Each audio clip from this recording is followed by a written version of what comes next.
Perayaan HUT Yayasan Mandala Suci ke-13 ditandai dengan pemotongan tumpeng oleh pendiri perguruan Mandala Suci Nengah Atmaja di Penebel Tabanan. Diharapkan umat semakin cerdas memahami makna dari upacara dengan tidak harus besar namun tidak mengurangi maknanya. Yayasan Mandala Suci ke-13 dihadiri peserta Mandala Suci dari seluruh Bali maupun luar Bali. HUT mengambil tema dengan kecerdasan spiritual kita, serada dan bakti kepada Tuhan untuk kehidupan yang lebih baik. Ketua Yayasan Mandala Suci Jero Mangku Inyoman Suarja dalam sambutannya mengatakan, di usia yang ke-13 berkat anugerah sesunan, mampu memberikan pelayanan dan tuntunan kepada umat yang datang ke Mandala Suci. Perayaan HUT juga dihadiri peserta Mandala Suci dari Jawa, khususnya wilayah Weton dan Romo Galuh, Yogyakarta. Mereka datang kembali ke Mandala Suci menggali jati diri, memperdalam ilmu keagamaan, dan mengamalkan Dharma Bakti. Seluruh anggota Mandala Suci dihimbau bisa belajar berkorban meluangkan waktunya membantu umat yang sedang mengalami musibah. Hal ini merupakan bagian dari yatnya untuk mencapai kesucian lahir batin. Ketua Panitia yang juga Humas Yayasan Mandala Suci, Imade Arya Atmaja mengatakan, kecerdasan spiritual adalah kecerdasan yang berkenaan dengan hati. Sesuai dengan konsep agama Hindu, hubungan manusia dengan manusia, manusia dengan alam, dan manusia dengan Tuhan yang dikenal Trihita Karana, diharapkan berjalan selaras sehingga tercipta keharmonisan. Kecerdasan spiritual adalah kecerdasan yang berkenaan dengan hati dan kepedulian kita kepada sesama manusia, sesama makhluk ciptaan Tuhan, alam semesta, dan kepercayaan kepada Tuhan Yang Maha Esa.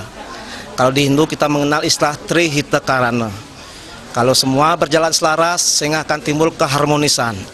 Kalau alam Mandala Suci kita punya konsep bahwa semua kegiatan-kegiatan baik itu upacara, pengobatan, itu bisa kita artikan, bisa kita maknai, dan bisa kita logikakan. Sehingga ada istilah orang Bali yang sering bilang, nak mulok itu lama-lama akan semakin lama semakin hilang.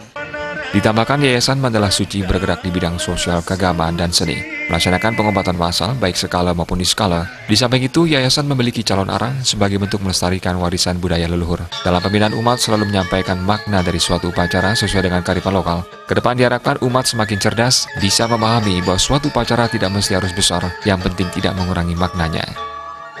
Kita sebagai umat harus cerdas, harus cermat, harus smart, bisa mengartikan karena leluhur kita menciptakan suatu kegiatan, suatu upacara, ataupun kegiatan-kegiatan seremonial lainnya tentu mempunyai makna, tentu mempunyai arti, dan tentu mempunyai tujuan, dan itu semua bisa kita logikakan. Belajarlah jadi umat yang cerdas, yang cermat, yang bisa mengartikan semuanya. Sekarang hari ini saya mengucapkan selamat ulang tahun kepada Yayasan Mandala Suci yang ke-13. Semoga Mandala Suci tambah ajag, tambah jaya, dan bisa menuntun umat ke arah yang lebih baik. Sehingga kehidupan kita semakin lama akan semakin baik. Ayo.